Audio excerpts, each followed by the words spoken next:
सकाळच्या भोंग्यामध्ये मी आपलं स्वागत करतो. आमच्या सकाळच्या भोंग्याला देत असलेला भरभरून प्रतिसाद आणि आशीर्वाद,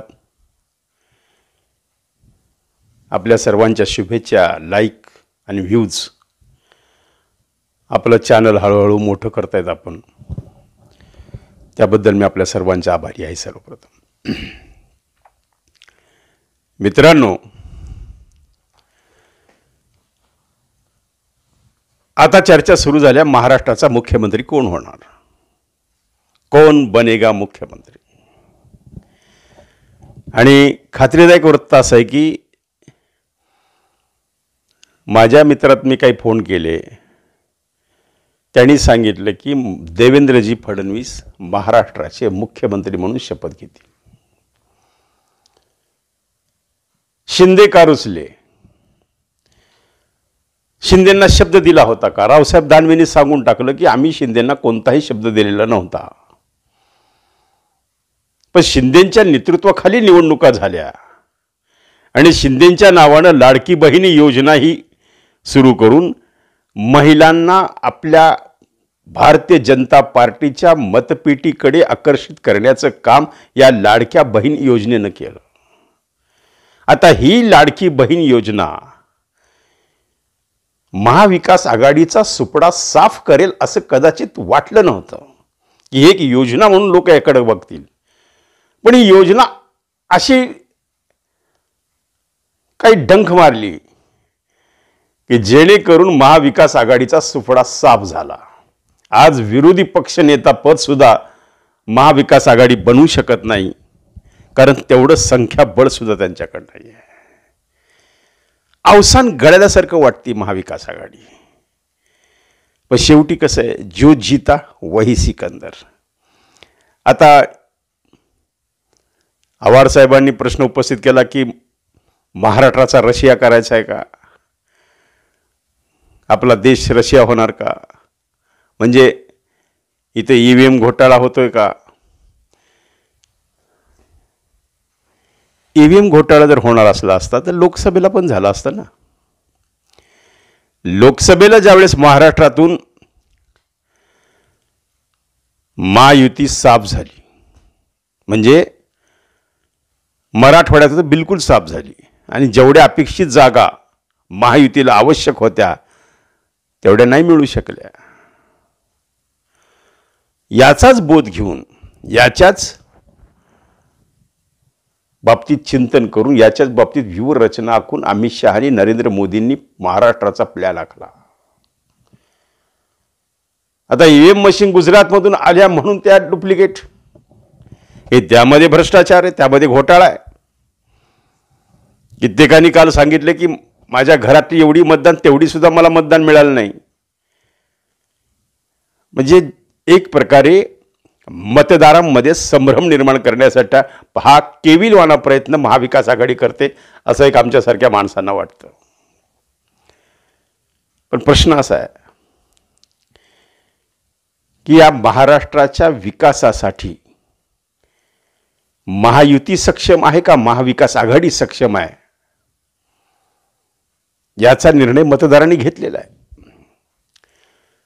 आणि बहुमतानं, बंपर मेजॉरिटी, आणि पुन्हा देवेंद्र फडणवीस साहेबांनी सिद्ध करून दाखवले की मी येतोय, मी येतोय, मी येतोय, मी आलो, मी आलो, मी आलो. तर देवेंद्रजी फडणवीस जातीवादी आहेत का? त्यांच्यावर आरोप केला जातो का देवेंद्रजी फडणवीस एक ब्राह्मण समाजाचा चेहरा आहे म्हणून त्यांच्यावर आरोप केला जातात, म्हणून त्यांना टार्गेट केलं जातं?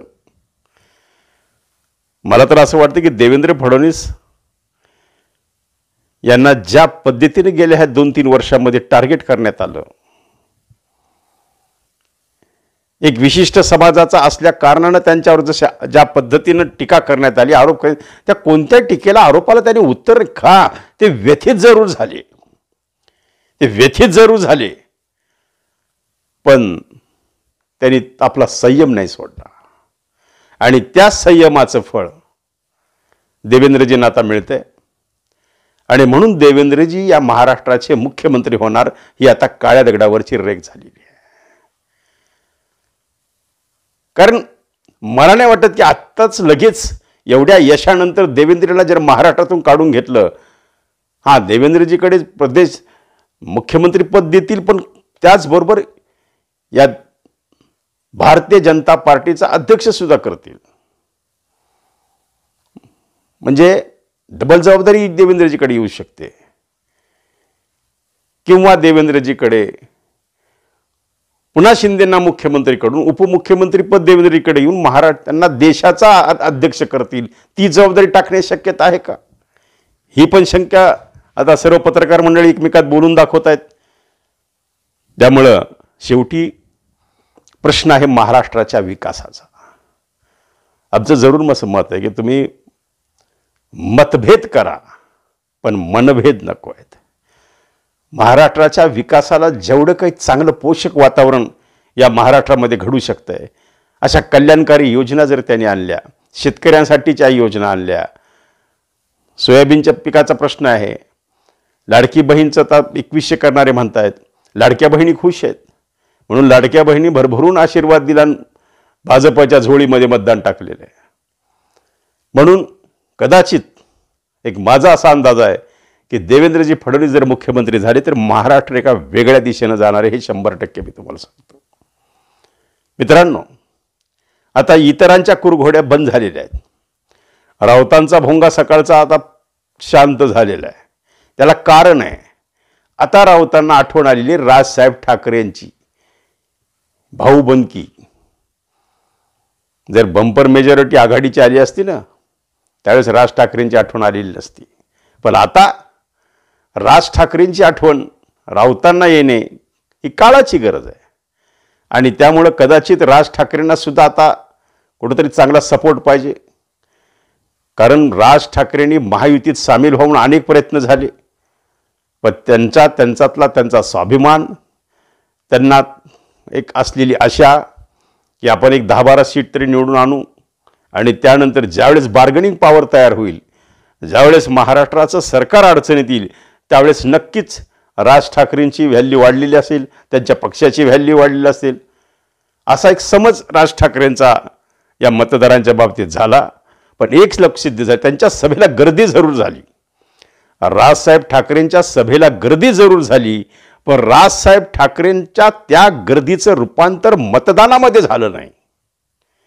उद्धव ठाकरेंच्या सभेला गर्दी जरूर झाली, पण त्याचं रूपांतर मतदानामध्ये नाही झालं. बरोबर आहे ना? आणि त्याचमुळं एवढंच नाही तर शरद पवार साहेबांच्या सभेला त्यांच्या पत्नीनं हातामध्ये बोर्ड घेऊन सांगितलं की म्हातारं जिथं जिथं जातं तिथं चांग भलं होतंय. तर जिथं जिथं ते गेले ते सीट गेलेले आहेत. म्हणजे चांग भलं काही झालेलं नाही, इथं फक्त भाजपचं भलं झालं. आणि महाविकास आघाडी लोकसभेच्या विजयाच्या भ्रमामध्ये राहिली की लोकसभेमध्ये आम्हाला ज्या पद्धतीनं मतदारांनी समर्थन दिलं, ज्या पद्धतीनं मतदारांनी लोकसभेमध्ये आम्हाला भरभरून आशीर्वाद दिला आणि आता आम्हाला काळजी करायची गरज नाही. म्हणून अनेक ठिकाणी तर आश्चर्यकारक निकाल लागलेले आहेत. लंकेचा विजय, दानवेंचा पराभव. त्यामुळं नक्कीच महाविकास आघाडीला एक प्रकारे बळ आलेलं आहे की आता आम्ही काही करू शकतो. आणि कदाचित याच भ्रमाचा भोपळा या विधानसभेला फुटलेला आहे असं एक आम्हाला वाटतं. म्हणून मतदार बंधू भगिनी फार जागरूक आहे, फार चाणाक्ष आहे, बुद्धिवान आहे. आणि मला आश्चर्याचं वाटतं की लाडकी बहीण योजना, ही लाडकी बहीण योजना मुख्यमंत्र्यांच्या नावाने, महाराष्ट्र सरकारचा उपक्रम, पैसा सरकारचा. पण ज्यावेळेस महाविकास आघाडीच्या काँग्रेसच्या काही नेत्यांच्या लक्षात आलं, इव्हन शिवसेनेच्या नेत्यांच्या लक्षात आलं, उद्धव ठाकरेंच्या, की ही योजना लोकप्रिय होतीये, महिला आकर्षित होत आहेत, मग त्यांनी कार्ड खेळलं की त्यांनी 2100 आम्ही तुम्हाला 3100 देऊ. पण प्रश्न असा निर्माण झाला, पुन्हा देवेंद्रजीने सांगितले की लबाडाचं आवतन आहे, जेवल्याशिवाय काही खरं नाही. तर तसं हे लबाडाचं आवतन आहे का अशी शंका माता भगिनींच्या मनामध्ये निर्माण झाली आणि माता भगिनींनी भरभरून आशीर्वाद महायुतीला दिलेला आहे. अनेकांचे सर्वे फेल गेलेले आहेत. मी तर पूर्वीपासून सांगत होतो की सर्वे ही एक मॅनेजमेंट कंपनी, सर्वे ही एक पैसे कमवण्याचं एक साधन आहे. पैसे त्या पक्षाकडून करोडो रुपयाचे फंड्स त्या सर्वेच्या नावाखाली वसूल केले जातात. त्या अमुक सर्वे तमुक सर्वे हे सगळं सगळे सर्वे बोगस निघालेले आहेत. लोकसभेला बोगस निघाले, विधानसभेला बोगस निघाले. आता सर्वे या विषयावर लोकांचा विश्वास राहणार नाही या पुढच्या कोणत्याही निवडणुकीमध्ये. आता पुढच्या निवडणुका तर विधानसभा आणि लोकसभा हे एकदमच घेतल्या जातील. एक देश एक निवडणूक हा कार्यक्रम आता लवकरच राबवला जाणार आहे. त्याच्या दृष्टीने आता मोदी पावले टाकतील आणि मोदींना बळकटी या देशामध्ये देण्याचं काम आता ह्या महाराष्ट्राच्या सरकारनं केलेलं आहे. कारण महाराष्ट्रातली बंपर मेजॉरिटी या मोदी सरकारला एवढी सुखावून गेलेली आहे. कारण या देशाची आर्थिक नाडी ही महाराष्ट्र आहे.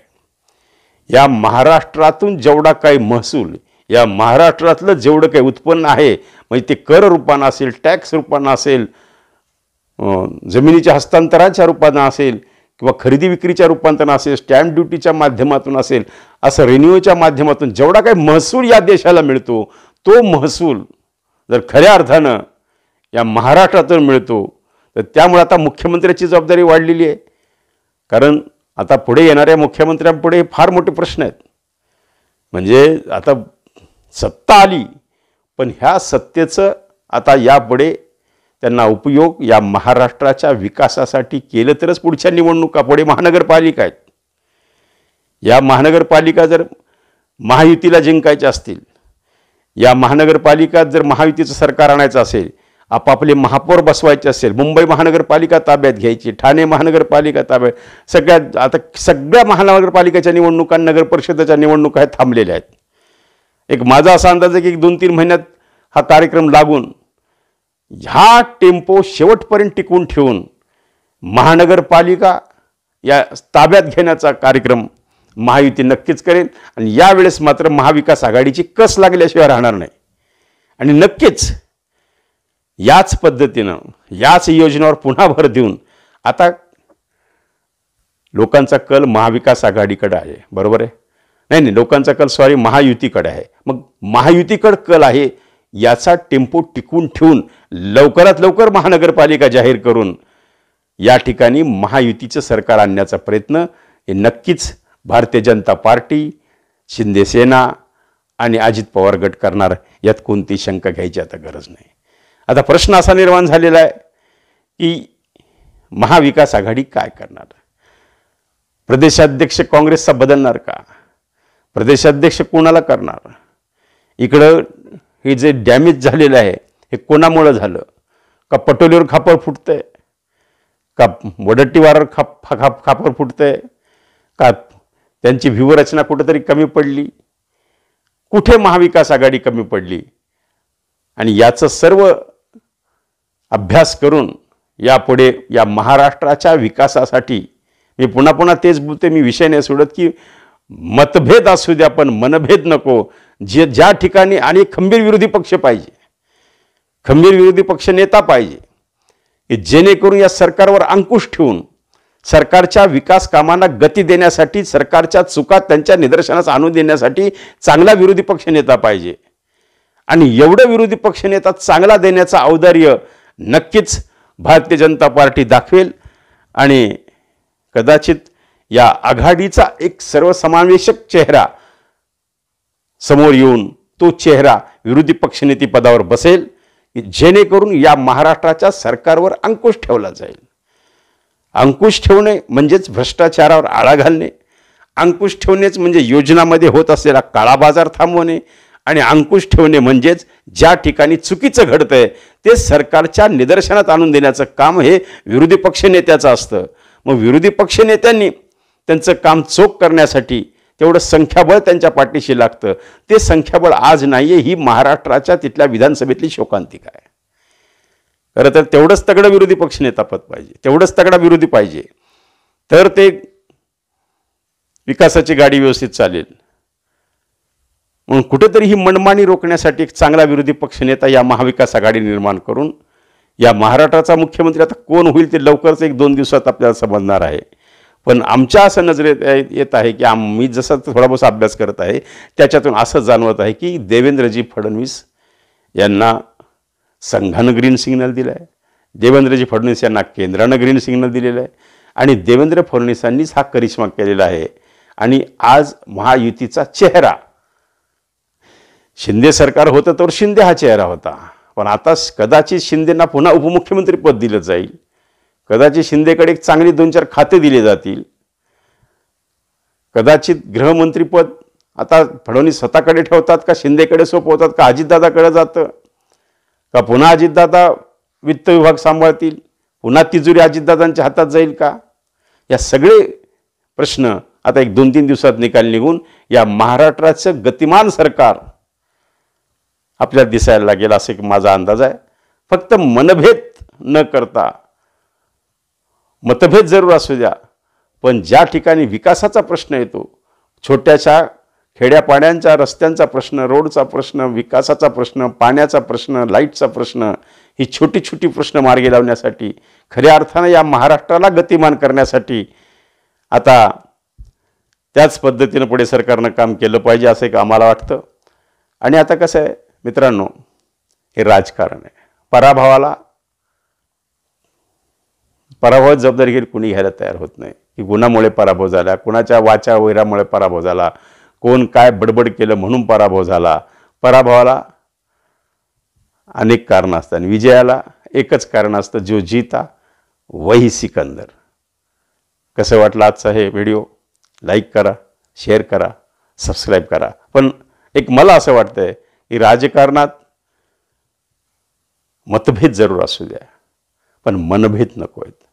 कारण शेवट हा राजकारणाचा राजकीय तमाशा हा 15 दिवसाचा असतो, पण त्यानंतर तुम्हाला मिळून त्या ठिकाणी काम करायचं असतं या महाराष्ट्राच्या विकासासाठी, गावाच्या विकासासाठी, शहराच्या विकासासाठी, देशाच्या विकासासाठी.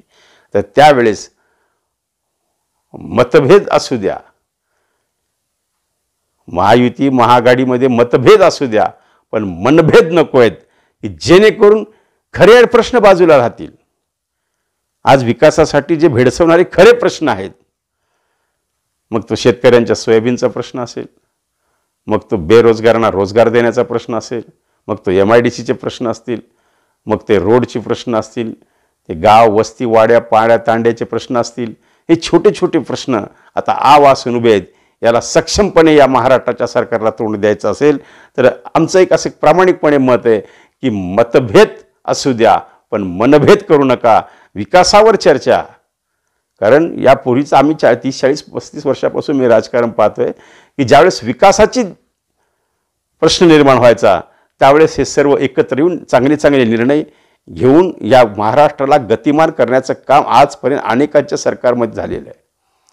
विलासरावजींचं सगळ्यात मोठं चांगलं उदाहरण आहे की 9 वर्ष ते महाराष्ट्राचे मुख्यमंत्री होते, तर त्यावेळेस विलासरावजी सर्वात प्रथम जर काम कोणाचं करायचं, विरोधी पक्षनेत्यांचं करायचं. विरोधी पक्षातला आमदार जर त्यांना भेटला तर पहिली भेट ती विरोधी आमदाराला द्यायची. असं कित्येक वेळा मी वर्षावर पाहिलेलं आहे. कित्येक वेळा विलासरावांना भेटायला आलेले आम्ही बघितलेले की विरोधी पक्षनेता, विरोधी आमदार, विरोधी पत्रकार आपला विरोध करणाऱ्यांना ताबडतोब मायेनं त्याच्या पाठीवर हात ठेवून आपला विकासाचा गाडा पुढार रेटून. आता कित्येक वेळा विलासरावजीला अशा अनुभव आली की विलासरावजी तर बोलता बोलता म्हणून दाखवलं होतं की उद्या मी मुख्यमंत्री राहील का नाही सांगता येत नाही. त्यामुळे दररोज मला सकाळी उठल्यानंतर विचारावं लागतं मी आज मुख्यमंत्री आहे का. तशी पाळी आता नाही आहे. आता भंपर मेजॉरिटी आहे. आता पूर्ण त्या ताकदीनं देवेंद्र फडणवीसांना कोणाच्या कुबड्या घ्यायची आता गरज नाही आहे. स्वतःचे निर्णय ते स्वतः घेऊ शकतात. त्यामुळे एखादा निर्णय चुकीचा झाला आणि कोणी पाठिंबा काढून घेईल अशी परिस्थिती आज नाही आहे. त्यामुळे या बंपर मेजॉरिटीचा फायदा या महाराष्ट्राच्या बंपर विकासासाठी झाला पाहिजे असं सर्वसामान्य आता मतदारांना वाटायला लागले. हे स्थानिक राजकारण, हे गावाचं राजकारण, पाडापाडीचं राजकारण, भ्रष्टाचाराचं राजकारण, एकमेकाचे आरोप चारित्र्याचं राजकारण, आता हे सगळं बाजूला ठेवून या महाराष्ट्राला खऱ्या अर्थानं सुजलाम सुफलाम जर करायचं असेल तर मी पुन्हा एकदा मला असं वाटतंय की मतभेद असू द्या पण मनभेद नको आहेत. होणाऱ्या नवीन मुख्यमंत्र्याला आमच्या शुभेच्छा. या महाराष्ट्राला गतिमान करण्यासाठी विरोधी पक्षनेता जो कोणी निर्माण होईल त्याला सुद्धा आमच्या शुभेच्छा. आणि सर्वांनी मिळून मी पुन्हा सांगतो की मतभेद असू द्या पण मनभेद नको या महाराष्ट्राच्या विकासासाठी. आवडलं तर लाईक करा, शेअर करा. धन्यवाद. पुन्हा भेटू उद्याचा भोंगा. प्रचार सिरीजच्या निर्मितीसाठी एकमेव नाव Ratnakar Ausekar. Contact 9890398788. Online recording CDs देणारं महाराष्ट्रातलं एकमेव नाव रत्नाकर औसेकर. 51 आवाजांचा बादशाह रत्नाकर औसेकर. कॉन्टॅक्ट 9890398788. आवाजाचा बादशाह रत्नाकर औसेकर यांच्या यूट्यूब चॅनलला लाईक करा, सबस्क्राईब करा आणि आपापल्या ग्रुपवर शेअर करा. चला आपल्या मोबाईलवर सर्वप्रथम आमचा कार्यक्रम मिळवण्यासाठी सहकार्य करा. Ratnakar Ausekar YouTube channel.